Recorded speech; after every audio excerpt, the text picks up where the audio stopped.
पास के एक गांव में एक वृद्ध की जानकारी मिली मुझे। उनके संबंध में उनके एक गांव के व्यक्ति ने बताया।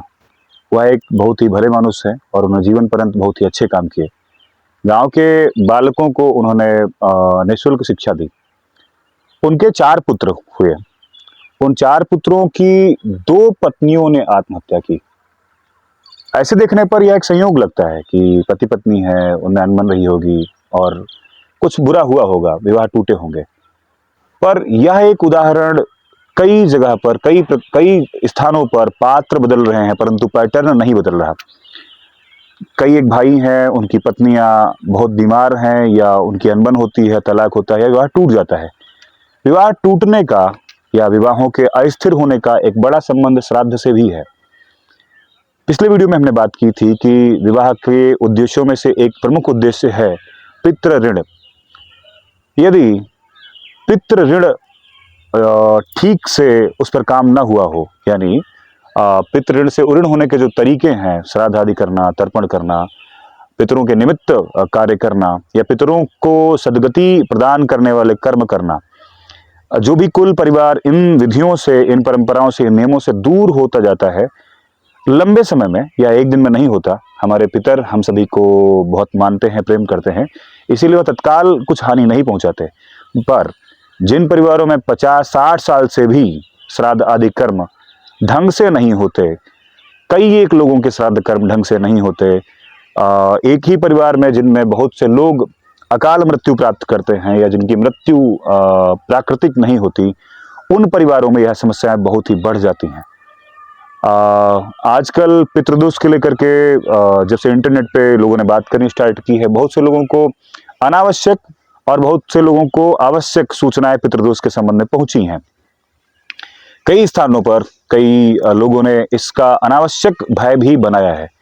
यह कोई डरने की बात नहीं है, यह आपके निकट की एक चीज है जिसे आप ही ठीक कर सकते हैं। इसके लिए किसी और के द्वारा किए जाने वाले कर्म सहायक नहीं होते। आपके पितर हैं, उनके निमित्त कुछ भी संभव है, आप ही कर सकते हैं। पितरों की प्रसन्नता का और विवाहों की सफलता का एक बहुत बड़ा संपर्क है।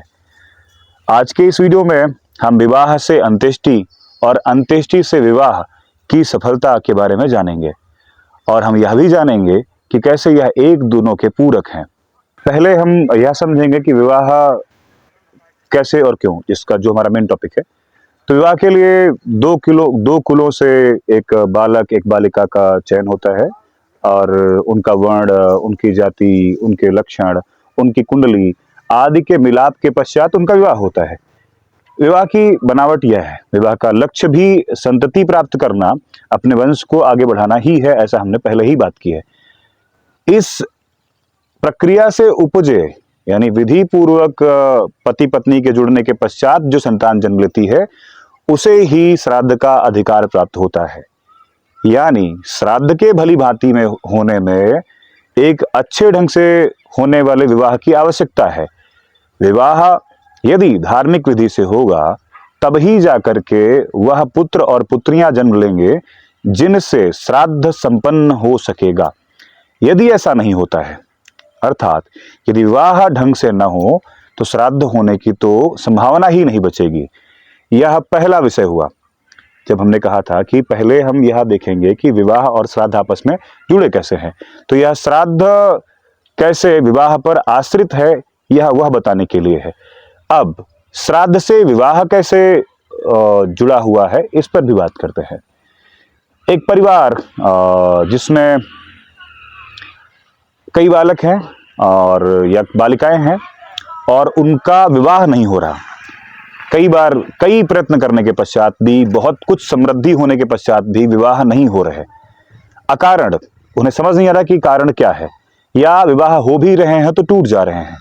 उन दोनों के ही मूल में उनके पितरों का रुष्ट होना है, कुपित होना है, क्रोधित होना है। क्यों? पितर अर्थात हमारी वंश परंपरा, हमसे पूर्व जो इस पृथ्वी पर रहे, हमारे पिता, पितामह, मातामह, प्रमातामह आदि जो हमारे संबंधी हैं, जो हमसे पूर्व में रहे हैं, जिनके रक्त से, जिनके वीर्य आदि से, जिनके पोषण से हम निर्मित हुए, उनका हम पर अधिकार है। उनकी हमसे अपेक्षाएं हैं और वह हमसे जुड़े हुए होते हैं।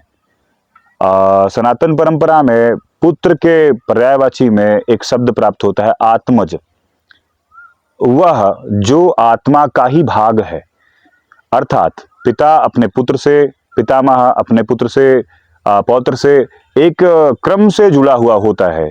तो एक के द्वारा किया जाने वाला कोई कर्म पिछले सब को लाभान्वित करता है, सदगति एवं दुर्गति दोनों प्रदान करने की क्षमता रखता है। पितामह अपने पुत्र से, फिर वह पुत्र अपने पुत्र से, फिर अगले वाले, ऐसे इस प्रकार क्रम से हम सब जुड़े हुए होते हैं। सूतक प्रकरण में जब किसी की मृत्यु होती है तो जो सूतक लगता है उसमें भी 7 पीढ़ियों तक का सूतक 100% लगता है। 7 पीढ़ियों के बाद सूतक में कमी आती है, ऐसा आचार्य जन जानते हैं। अर्थात 7 पीढ़ियों के जो हमारे पिता, पितामह आदि हैं, वह प्रत्यक्ष रूप से हमसे जुड़े हुए होते हैं, ऐसा देखा जा सकता है। जब मैं बता रहा हूं कि पितरों का संबंध आपके वंश से है, तो यह भी बात स्पष्ट रूप से जानी जानी चाहिए कि पितर ही वंश वृद्धि में भी सहायक होते हैं। पुरानी आत्माएं ही नई आत्माओं के आगमन के लिए जिम्मेदार होती हैं। आपके घर पर कोई बालक जन्म लेगा अथवा नहीं लेगा, आपके संतान होगी अथवा नहीं होगी, यह आपके पितरों की प्रसन्नता और कृपा ही तय करता है। यहां से हमें समझ आता है कि यदि हमारे पितर किसी प्रकार से किसी दुर्गति में है या हमसे कुपित हैं, तो वह संतति जन्म लेने में बाधा करेंगे, और जब संतति ही जन्म नहीं लेंगी तो नए विवाह कैसे होंगे। यहाँ पर हमारे विषय का दूसरा भाग पूर्ण होता है। विवाह से श्राद्ध की सार्थकता और श्राद्ध से विवाहों की सार्थकता, और इन दोनों का एक दूसरे पर आश्रित होना भी समझ आता है। तो हमने दोनों विषयों को अलग अलग देखा और एक साथ जोड़कर भी देखा कि यदि किसी परिवार में श्राद्ध आदि ना हो तो उनसे विवाह प्रभावित होते हैं, और विवाह यदि ढंग से ना हो तो श्राद्ध प्रभावित होते हैं। आज के समय में बहुत आवश्यकता है कि हमें इन दो संस्कारों पर, इन दो संस्कारों की बनावट पर बहुत ही काम करना चाहिए। आप यह माने कि चाहे वह विवाह हो या अंत्येष्टि, वह राम सहारे ही चल रहा है। अपने द्वारा कराए गए सैकड़ों विवाह में मैंने देखा कि बहुत से परिवारों को, यानी अधिकांश परिवारों को विवाह की मूल व्यवस्था से, मूल विधि से कोई लेना देना नहीं होता।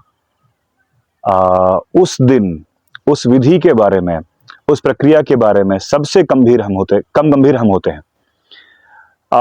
जिसके कारण, जिसके आसपास बाकी पूरी व्यवस्था फैलाई गई है, उसी विधि पर, उसी समय पर, उसी लग्न पर बिल्कुल भी ध्यान नहीं होता। सबसे कम समय यदि हम छोड़ते हैं तो आचार्य के लिए छोड़ते हैं। दूसरा, कई बार ऐसे आचार्य भी प्राप्त नहीं होते जो समय लेकर के ढंग से पूरे विवाह को करवा सकें। तो ये बातें वाइस वर्सा हैं।